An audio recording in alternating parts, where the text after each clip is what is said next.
So one day, I just took the Enneagram test. I didn't even know what it was. And I've taken personality tests before. So I took the test and I got the type 9. I started reading the type 9 and I was crying. I was crying because I felt it like deep down in my soul, like this is me. Like I don't like drama and I never stand up for myself. It started having me like ask more questions and want to learn more. And then I got my husband, like, what type are you? And, because when you're going through a very traumatic experience, partners, we grieve differently.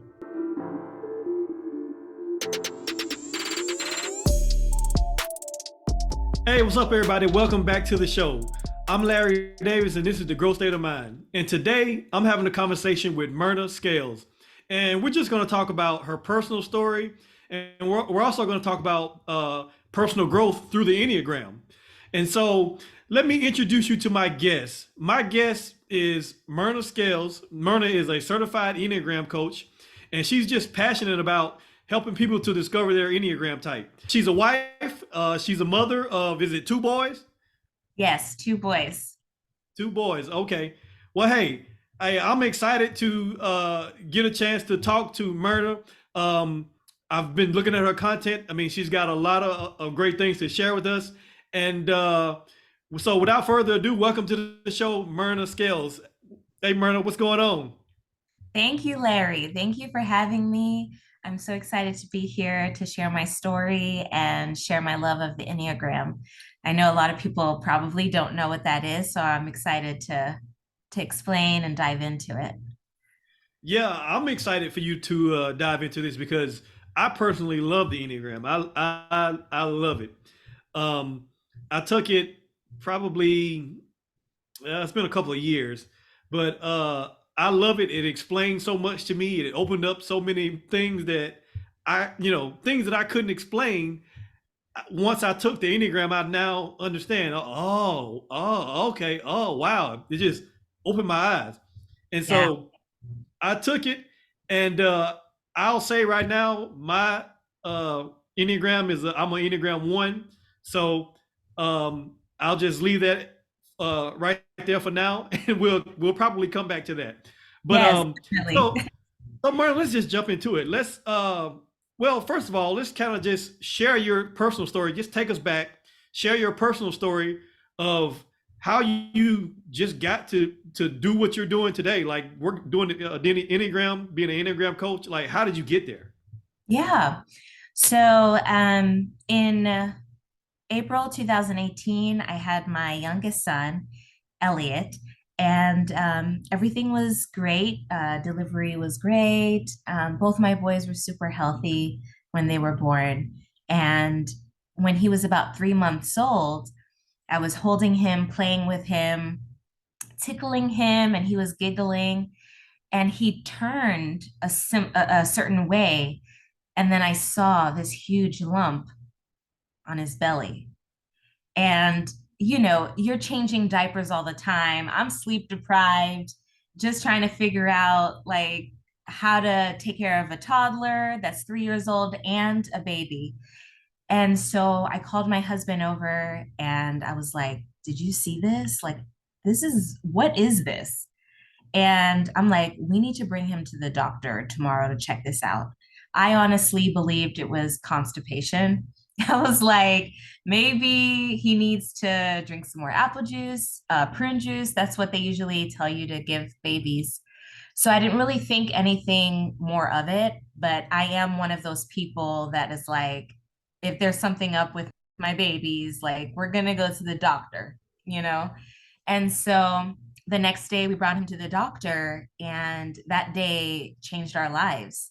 We weren't expecting what the doctor said. We didn't expect that at all. But once the doctor came in and looked at him, she called another doctor to look at him. And I was like, what is going on? It's just constipation. And so they told us that it was a mass. And that was as much as they could explain at the doctor's office. But they said, you need to go straight to the hospital to get further tests, and then they can tell you more there.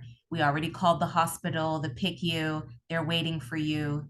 So just go ahead and go over there. And I was like, what? We had plans to go out to Longhorns, and like it was a nice day. We were going to go to the park with the kids, and like everything just changed. And so I just remember praying in the car and just like, okay, God, like, what is this? This is really one of the biggest things that impacted me in my life. Like, nothing, has ever happened that really struck me this hard. And so we get to the hospital and we find out after testing that it's a tumor. It's coming from his left kidney, and it's so big that you can't even see the kidney behind it. And so from there, we stay at the hospital for 2 to 3 days, and then we're already scheduled for surgery.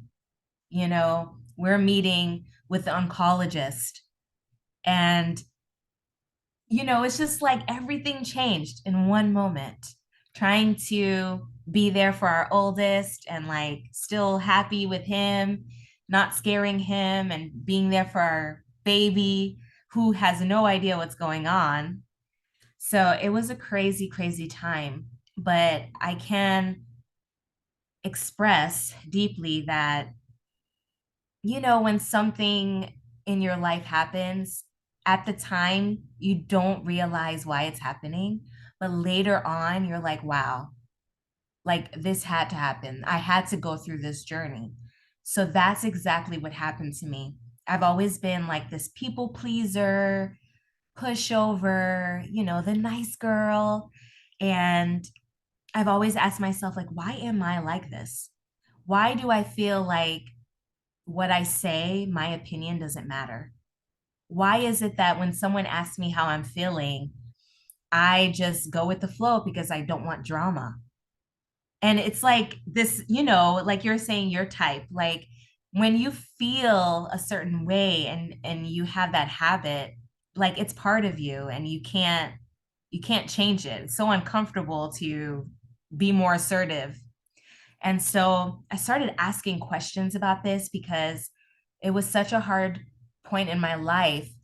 And it was hard for me to explain to people how I was truly feeling.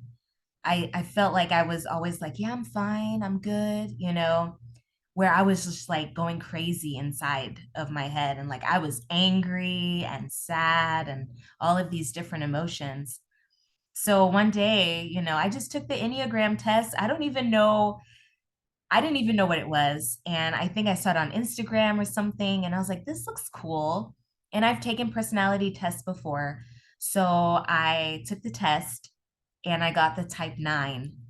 And I started reading. I started reading the type 9, and I was crying. I was crying because I felt it like deep down in my soul. Like, this is me. Like, I don't like drama and I never stand up for myself and all this stuff. And it started, having me like ask more questions and want to learn more.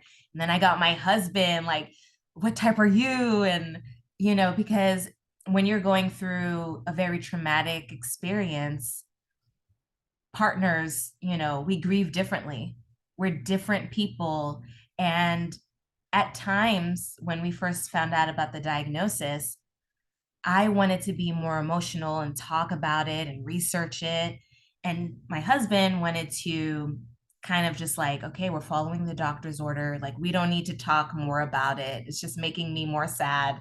And I'm like, but I want to talk about it. And so that helped me to understand him. And it also helped him to understand me.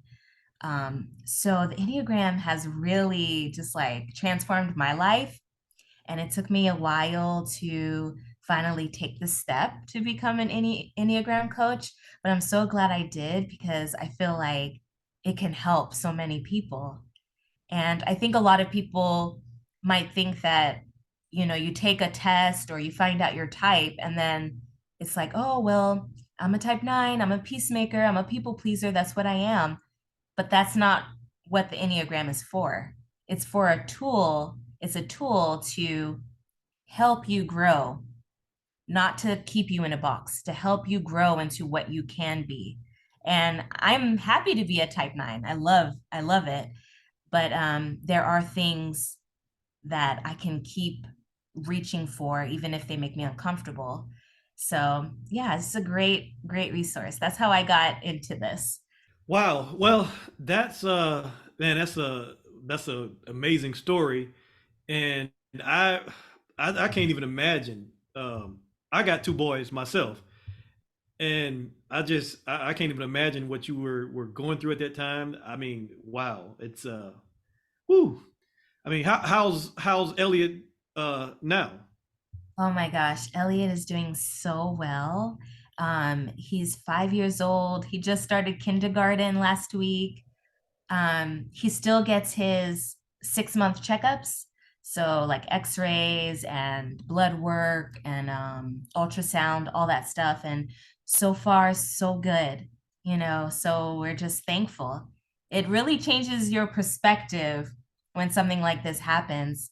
Little things that used to matter don't matter as much. Like every single moment we have with our kids and our family, like it's just so important, and we try to cherish it because you never know what's going to happen in life.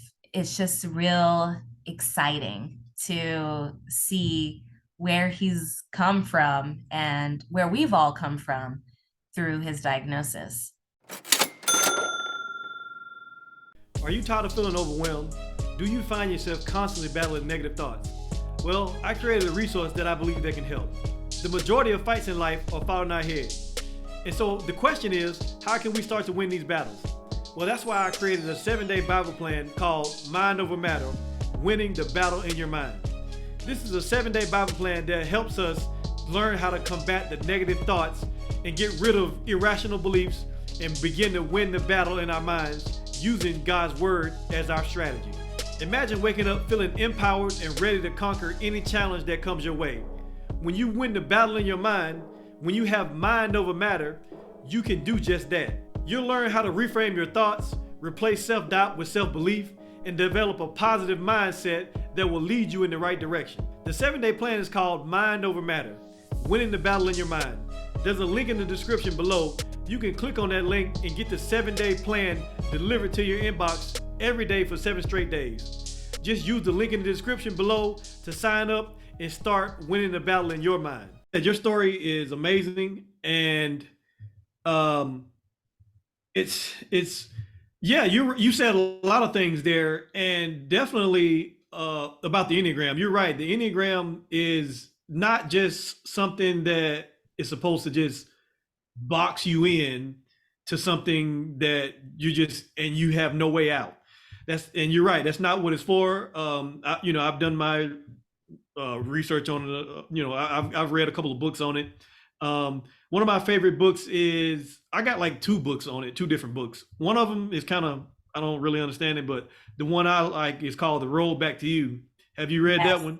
yes, Yeah, yes, I have. yeah, Yeah, I really love that one because it's easy to read, it's simple and relatable. Like he gives really good examples that you can look yeah, at. Yeah. yeah. So, for me, I like to think of the Enneagram as, um, how do I say? I like to think of the Enneagram as like, or any person, because I like other personality tests as well. Um, I like to think of the personality tests as a language that you can use to describe things that you've always felt. Like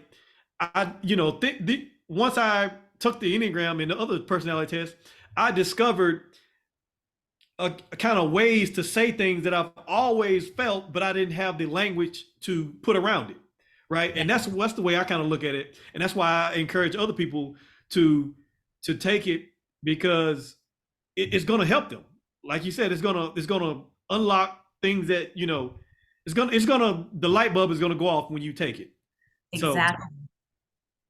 yeah, Exactly. And um, I remember when I read it the first time and I gave it to my husband to read. And I was like, what do you think about this? And my husband was like, yeah, this is hitting it on the nail for you. And so like what you're saying is like everything that I couldn't express before was written there for him to read to kind of understand me in a better way. And my husband is a type 1 as well. So I get him, I understand him so much more now. And it's pretty great to see what it can do to build a relationship. So not only for yourself, but for your relationships, it's awesome. Yeah, yeah. Well, hey, I like your husband already. I like him, so we get each other. We Yes, yes.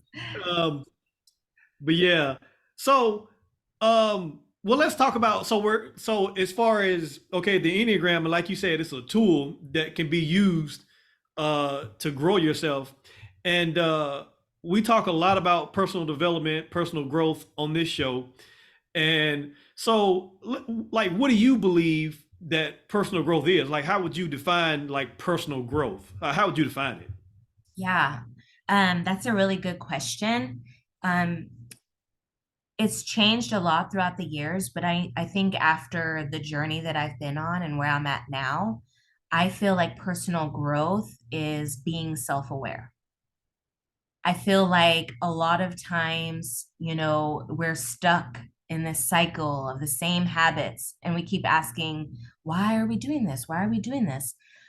But you need to not be in denial. Like, I know that, I don't like um, drama and confrontation, but that doesn't mean that it's not a good thing.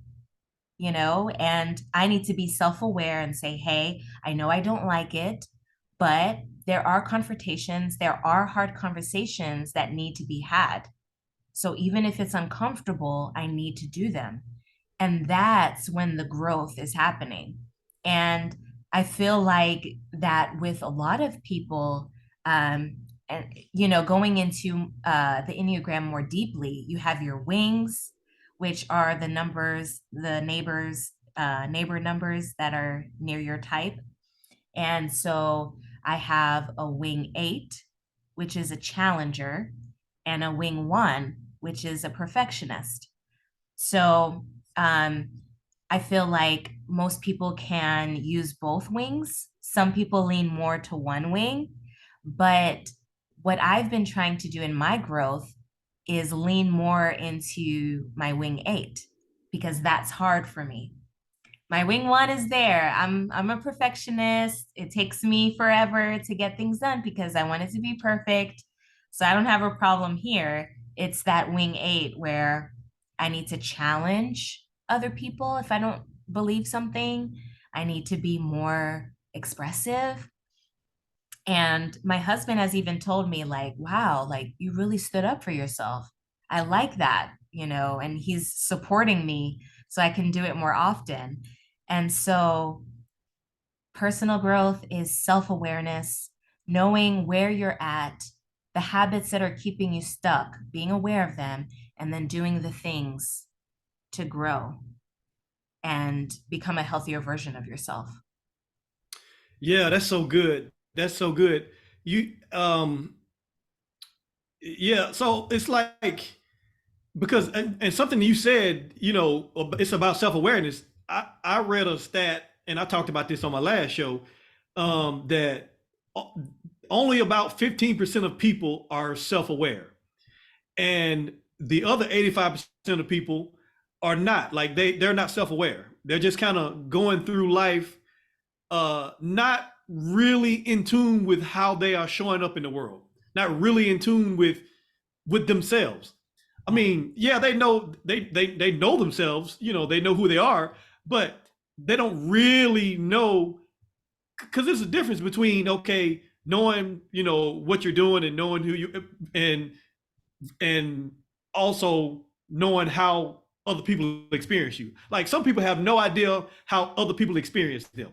Like some people are jerks, but they have no idea that they're a jerk. Like now, I can admire, well, not admire, but I can respect a jerk that knows he's a jerk. But Yeah. when you have jerks that don't even know they're jerks, like they just have no self awareness. I mean, they have no clue, and they think that something is wrong with everybody else. Like, these people are just whatever, and so it's crazy because, but so many people are not self aware, not even a little bit. They think that they see the world as just a certain way, and they don't even think about how they're viewing the world, right? Yeah. And so it is definitely hard to grow if you don't have self-awareness, right? Exactly.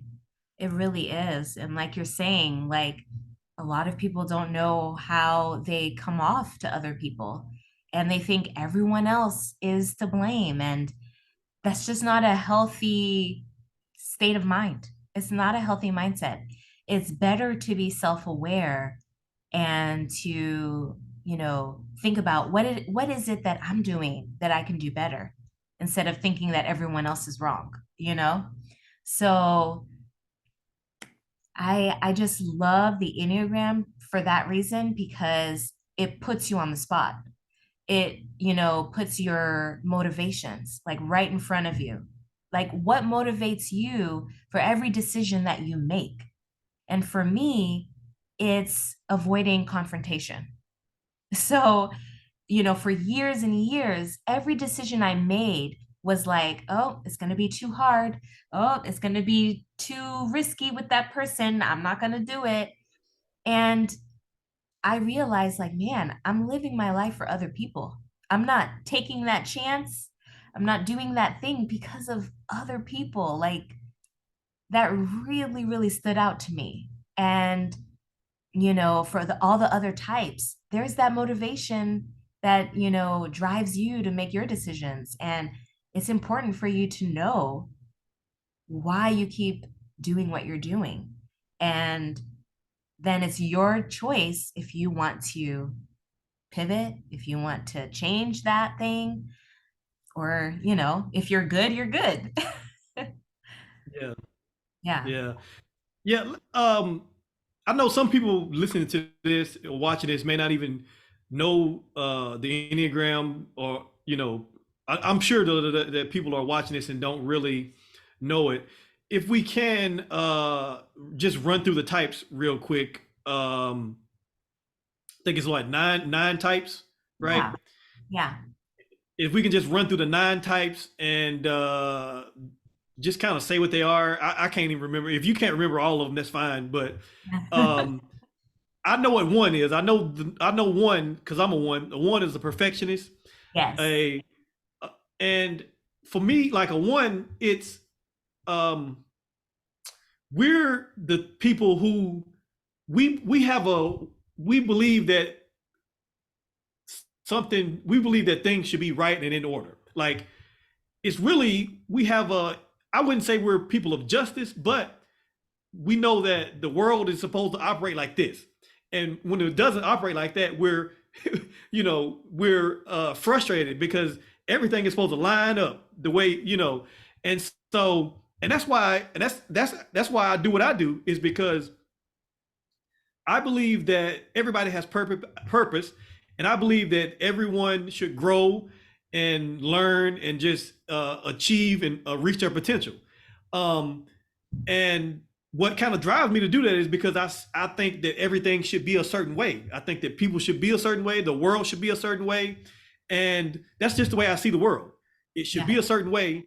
And ones, we can be hard on ourselves because we put a lot of pressure on ourselves to do right and to live right and to do everything right. You know what I Yeah. mean? And so I know that's I can just speak about the ones that's because I'm a one. Yeah. And so uh two, do you remember what the two is? Yes. Type two is a helper. So Okay. they are all about helping others and like they can understand or feel other people's needs even before their own. Those kind of people that like you come over, they're hosting you. Do you need a pillow? Do you need water? Are you too hot? And they're just all about other people.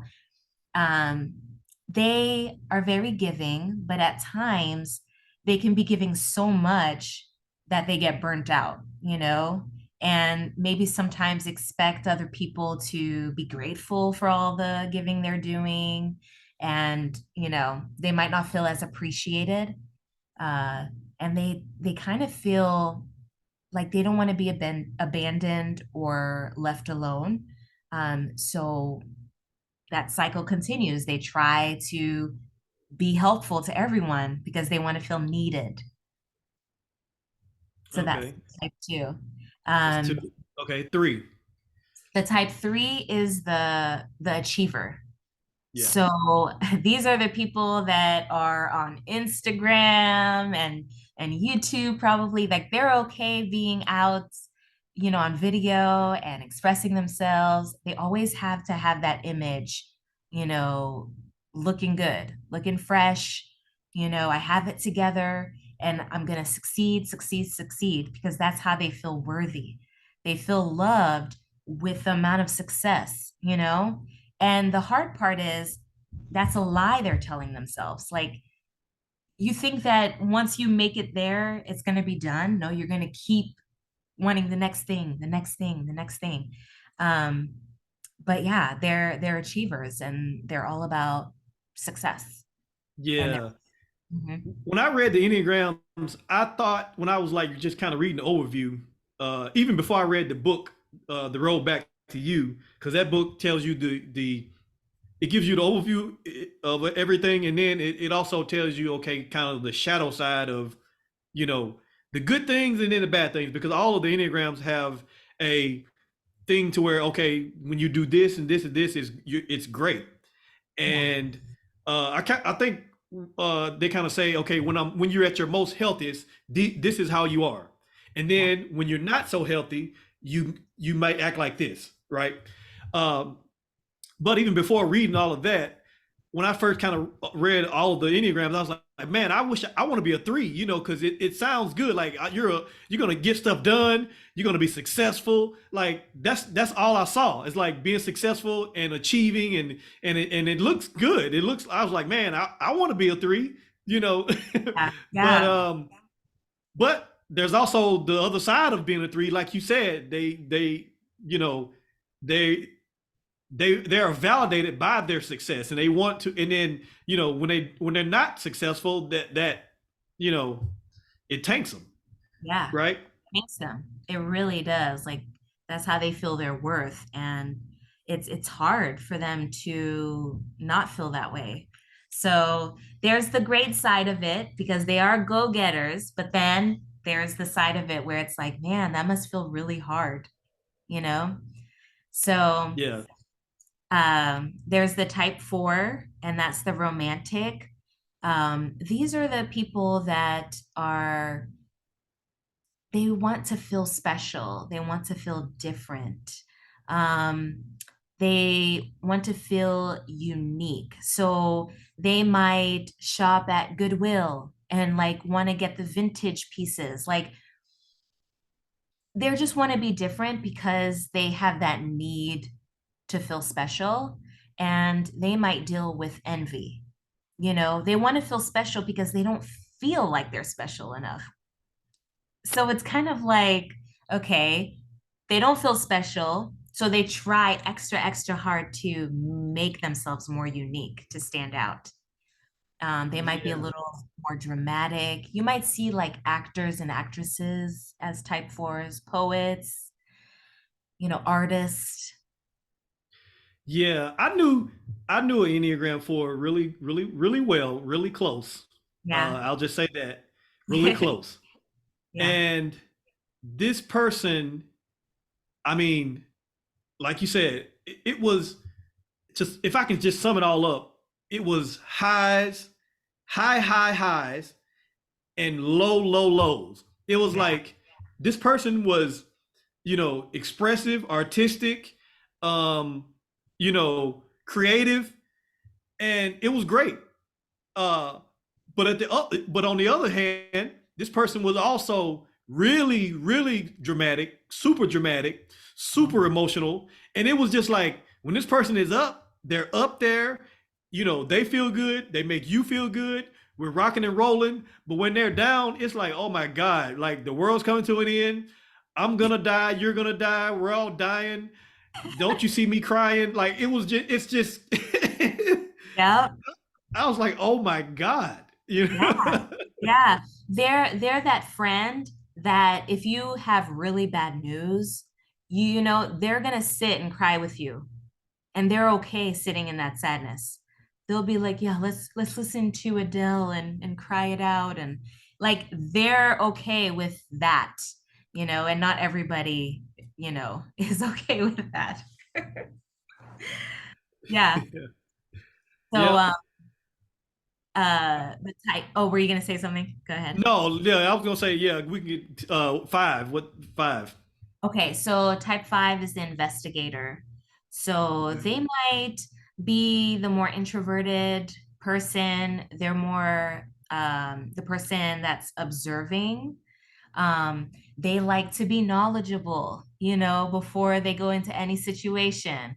If they're going on a trip, they want to learn everything there is to know about that country, and all the ways that they have to speak and answer, and they feel comforted by knowledge.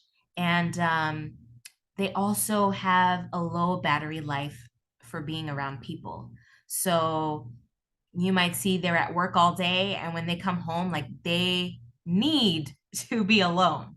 Like they need to recharge. They're the ones that's reading, or they're on their computer doing more research. That's how they recharge.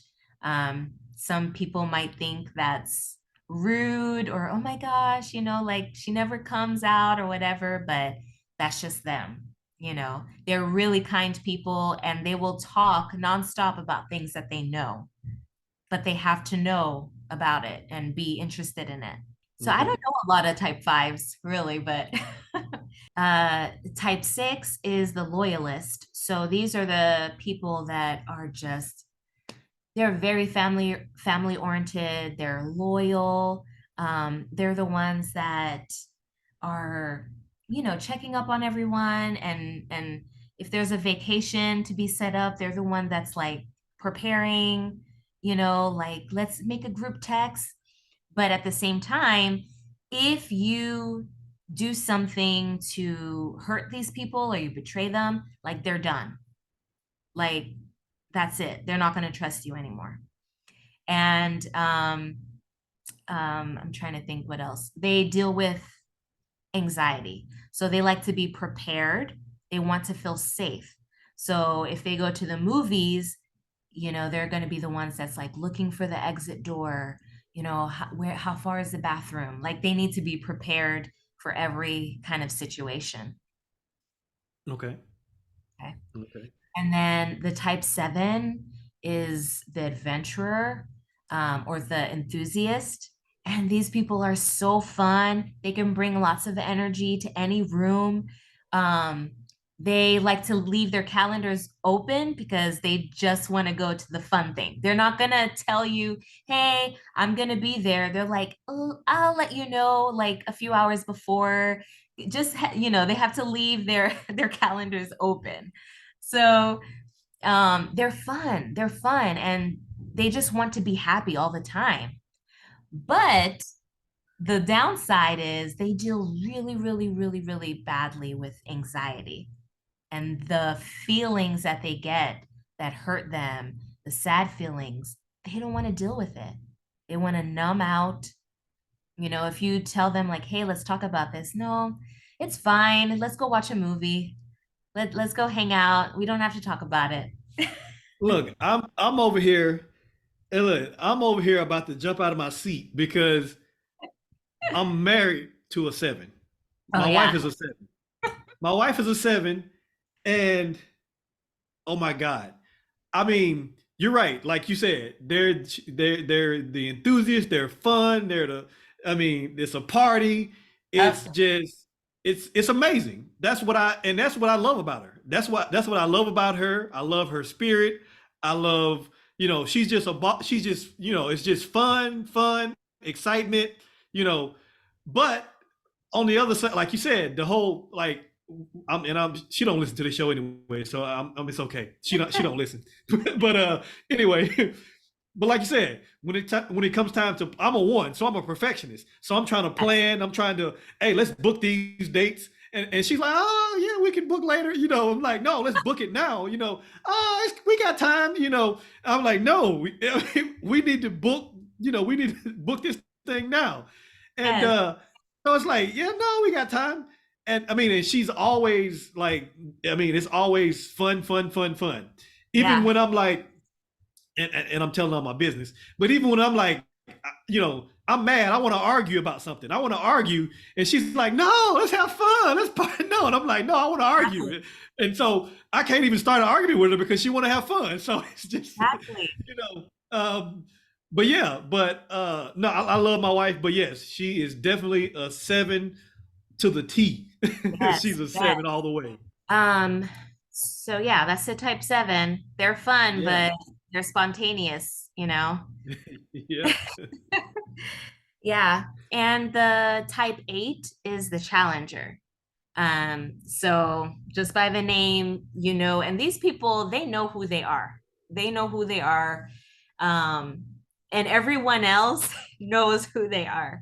But they're the ones that will speak their mind. They're very blunt.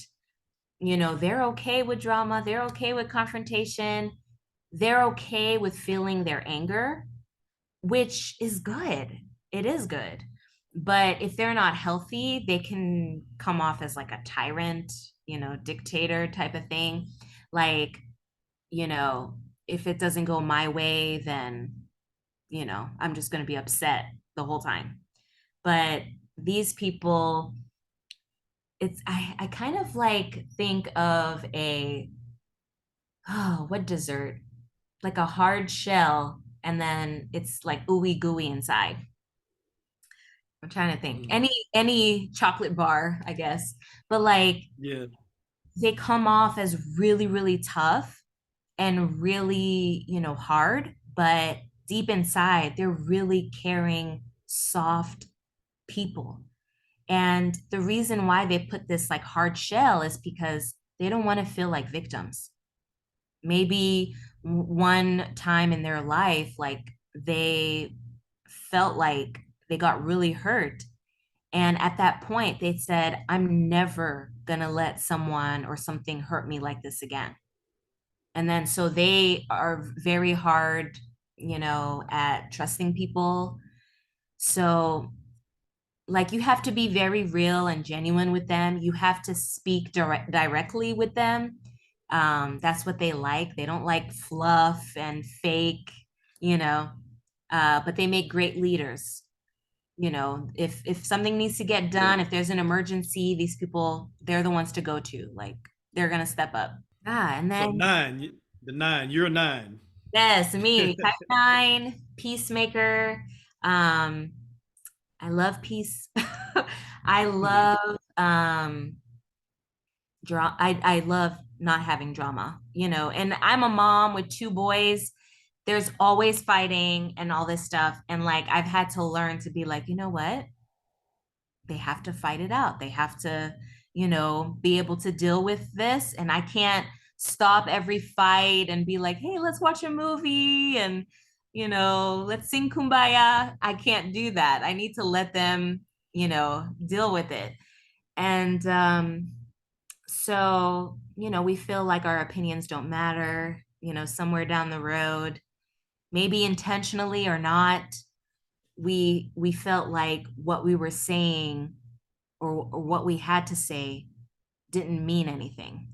And so we just started to, you know, close ourselves off. And we have a hard time having anger, or like we have the anger, but we just stuff it down. We stuff it down and just, it's not there.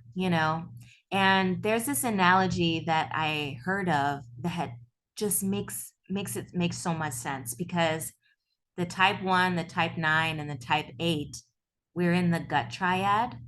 And this is a little more complex, but we're in the gut triad. And so we deal with anger. And I was like, how do type nines deal with anger? Like, I don't feel like I've ever been angry in my life.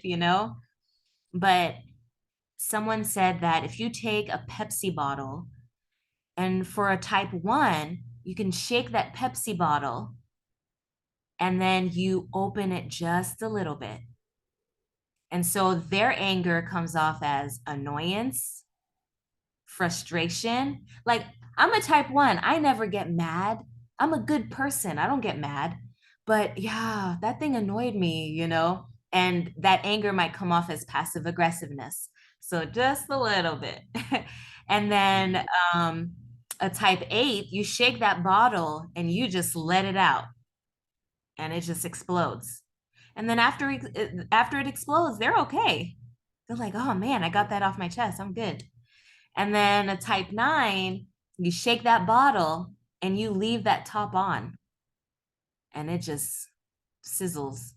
And then the part that's not healthy is the resentment and the bitterness that builds because you're not speaking up, you know, and nobody can read your Yeah. mind.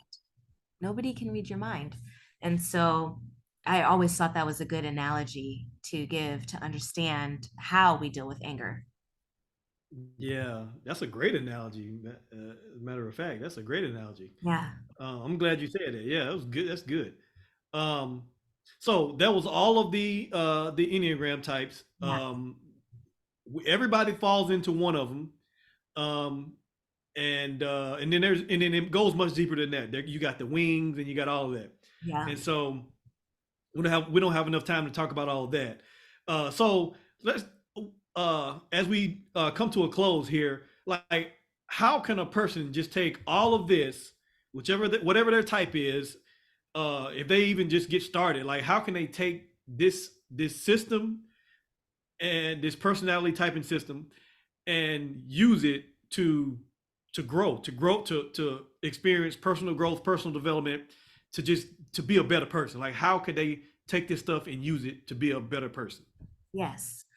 So you can start off by taking a free test. You can start off by taking the free test and seeing what that gives you. If you're not familiar with the types, maybe reading up on them after getting your test results and seeing really what speaks to you. Like when we talked about the motivations, like really think about it. Like what motivates me to make these decisions? And if you're still having issues, finding your type, sometimes reading a book and looking through examples that way. And then there are Enneagram coaches like me that are able to like ask the right questions. And type nines are really intuitive. And that's why I really wanted to become a Enneagram coach because I can relate to every type. And I know that's weird, but we're really good at merging and like making people feel comfortable. And so I feel like, oh man, this is the right fit for me. But yeah, finding a coach, taking the test. I have a post that has like 5 free tests that you can take on my website. And yeah, there are books. Road Back to You is a really good one. Yeah. And just learning more about it. There's so many things on Instagram and Pinterest, different things like that, and then kind of just see what really sticks. What makes you feel like, oh man, I feel like I'm being seen right now. That will be your type. And like for me, um, everyone has a childhood wound, and that's what creates and that's what shapes your Enneagram type. So for me, as a type nine in growth, I go to a healthy type three, which is crazy. So every type goes to a different number in their health. So for me, I go to a type three, and that means that I'm achieving and I'm going after my dreams. And that's uncomfortable because that's putting me on the spot. That's making me have to deal with people and deal with different situations. But that's where I go in growth. That's where I feel the happiest. So once you find your type, you can start looking at where do I go in growth? I need to be there to really truly be living the life I was supposed to live. And then you can also look at weaknesses. There, each type goes to a different number, unhealthy side of it. And for me, that's a type 6. I go to an unhealthy type 6. That means I'm worrying, I'm anxious. I feel like everything, the world's going to end and I have to be prepared. And that's how I felt when my son got his diagnosis. I was in that unhealthy 6 for a long time. Being self-aware, I know, hey, I'm unhealthy right now because I'm worrying, I'm anxious, I'm not doing all the healthy stuff.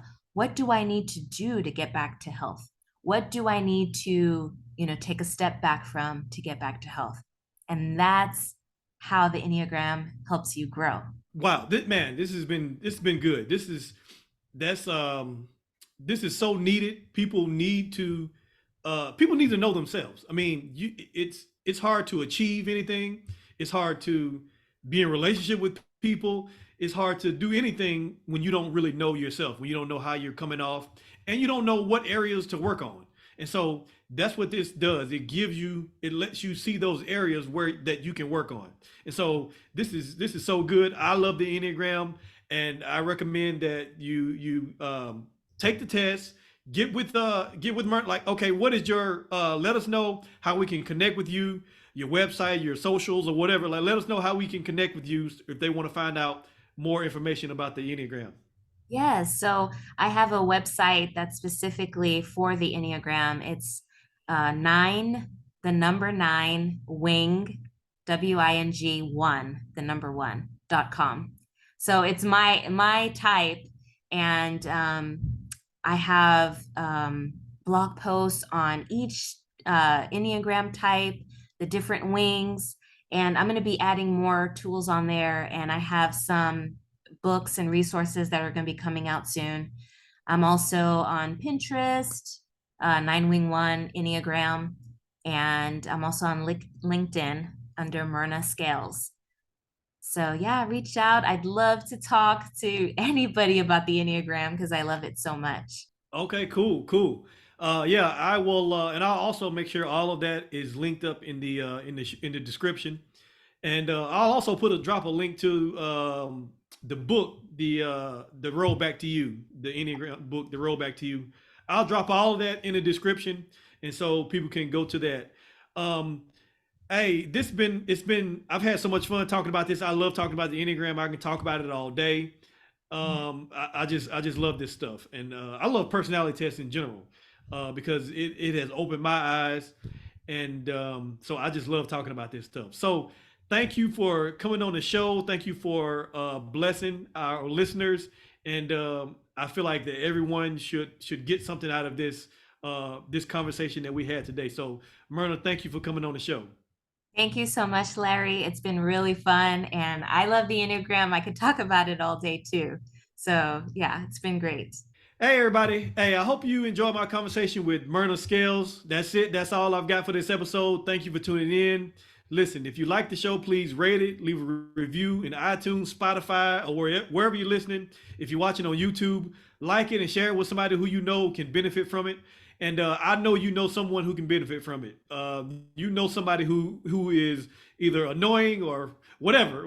You know they can benefit from it. But you got to find a better way to tell them. You just kind of don't just say, hey, you're annoying, you need to take this test. Don't do that. Don't do it like that. But anyway, share it with somebody, and don't forget to subscribe so that you can get the updated episodes when they get released. Thanks again for watching and listening, and remember, let's win in life. In order to do that, you got to keep a growth state of mind.